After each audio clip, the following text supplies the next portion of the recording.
kasus pembunuhan perempuan di dalam koper. Kita akan bergabung dengan Kompol Gurnald Patiran, Kapolsek Cikarang Barat. Selamat malam. Malam, Pak. Ya, selamat malam Mbak Ani. Ya, dari perkembangan penyelidikan, apa yang akhirnya menjadi motif pelaku membunuh dan juga membuang jenazah korban? Apakah ekonomi, asmara, atau ada dugaan motif lain, Pak? Baik, terima kasih Mbak. Jadi pertama-tama kami dari kepolisian menyampaikan berbela-sungkawa, turut berduka cita kepada keluarga korban RM, almarhum RM, atas meninggalnya Ibu RM, almarhum RM, pada kejadian tersebut. Kemudian untuk yang kedua, dari pihak kepolisian tetap berkomitmen untuk melaksanakan penyelidikan dari awal sampai nanti tuntas kasus ini dengan profesional. Jadi dapat dijelaskan kembali untuk motif daripada pembunuhan ini. Yang pertama yang sudah disampaikan Bapak Direktur Kriminal Umum tadi pagi saat rilis ya mengenai asmara, kemudian ada juga motif sakit hati karena ucapan pelaku kepada korban, di mana korban meminta pertanggungjawaban untuk dinikahi. Nah, kemudian setelah itu ada cecok mulut, kemudian ada kata-kata yang keluar dari korban yang membuat emosi ataupun amarah pelaku sehingga pelaku tega berbuat pembunuhan tersebut. Dan juga yang ketiga, tetap aja motif ekonomi ada mendasari perbuatan tersebut. Motif ekonomi ini mohon dikoreksi, artinya karena dipicu ada uang perusahaan yang dibawa oleh korban yang kemudian dibawa oleh pelaku. Apakah memang ada pembuktian bahwa pelaku ini sengaja untuk mengambil uang atau seperti apa?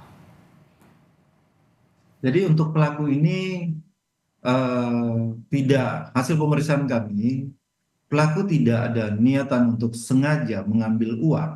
Nah, namun karena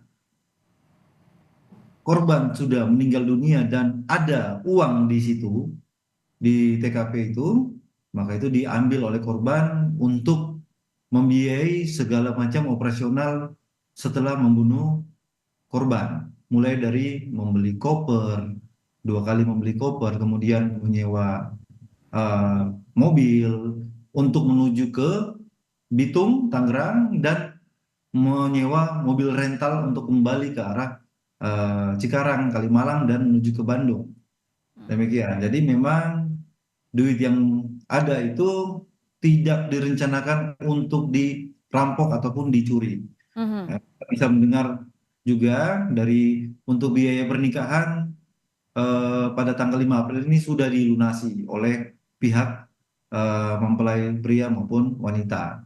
Jadi untuk motif ekonomi di sini ada karena pelaku mengambil uang yang ada pada korban, uang di mana uang itu adalah uang dari perusahaan, begitu. Apakah betul bahwa memang adanya uang ini awalnya dimanfaatkan oleh pelaku untuk semacam mencoba untuk mengancam korban atau menjadi pemicu dari percekcokan, Pak?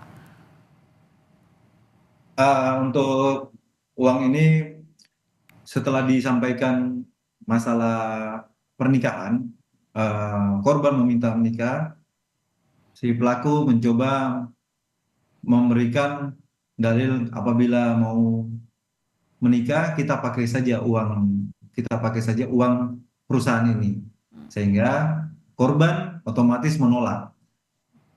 Nggak boleh, ini uang perusahaan, saya mau menyetor ke bank BCA. Nah, disitulah dipaksa terus oleh pelaku untuk korban, agar korban tidak meminta menikah. Mungkin Sampai keluar akhirnya ada kata-kata yang memicu sakit hati pelaku ya? betul, ada kata-kata yang memicu sakit hati pelaku, ya cekcok mulut antara pelaku dan korban, sehingga pelaku melakukan aksi pembunuhan tersebut. Oke, berarti dengan adanya penjelasan bahwa memang pelaku tidak ada niat untuk mengambil uang perusahaan atau uang yang dibawa oleh korban dari awal, berarti ini mencoret adanya kemungkinan pelaku dijerat dengan pasal perampokan ya Pak ya? Berarti ini benar-benar murni bahwa pembunuhan? Untuk sementara yang dapat kami sampaikan setelah serangkaian aksi, serangkaian tindakan penyelidikan yang dilakukan oleh kepolisian. Mungkin yang bisa kita sangkakan itu ya 338 KUHP, kemudian 339 dan 365 ayat 1 dan 3. Hmm. Mungkin sementara itu, Mbak Nit. Masihkah ada kemungkinan dikembangkan mengingat bahwa memang pelaku ini akhirnya berusaha menyembunyikan, membeli koper, kemudian jenazahnya juga dibuang begitu? Pasti akan kami terus dalami untuk kasus ini, terus kami dalami apabila ada perkembangan ataupun ada perkembangan dalam penyidikan ini akan kami publikasikan juga kepada media.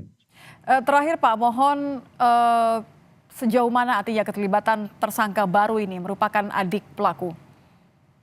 Baik, untuk adik pelaku AT ini terlibat yang mana dia dijemput oleh kakaknya di Bitung, Tangerang, untuk sama-sama membuang jenazah korban yang dalam koper ini. Dari awal diajak, AT ini tidak mengetahui apa isi koper. Sampai di perjalanan di dalam tol menuju Kalimalang, Cikarang, baru diberitahu oleh kakaknya bahwa kakaknya telah membunuh wanita dan diletakkan di dalam koper. Nah, setelah mendengar itu, AT tidak bisa berbuat apa-apa lagi selain membantu kakaknya. Hmm. Sesampainya di lokasi pembuangan koper itu, AT membantu tersangka untuk mengamati di sekitaran mobil, situasi di sekitaran mobil itu sepi, aman untuk dibuang. Nah, kemudian AT membantu kakaknya untuk mengangkat koper tersebut untuk dibuang ke tempat sampah di pinggiran Jalan Inspeksi Kalimalang. Baik. Baik, terima kasih informasinya Kapolsek Cikarang Barat, Kompol Gurnal Patira sudah bergabung bersama kami di Kompas Malam. Selamat malam, Pak.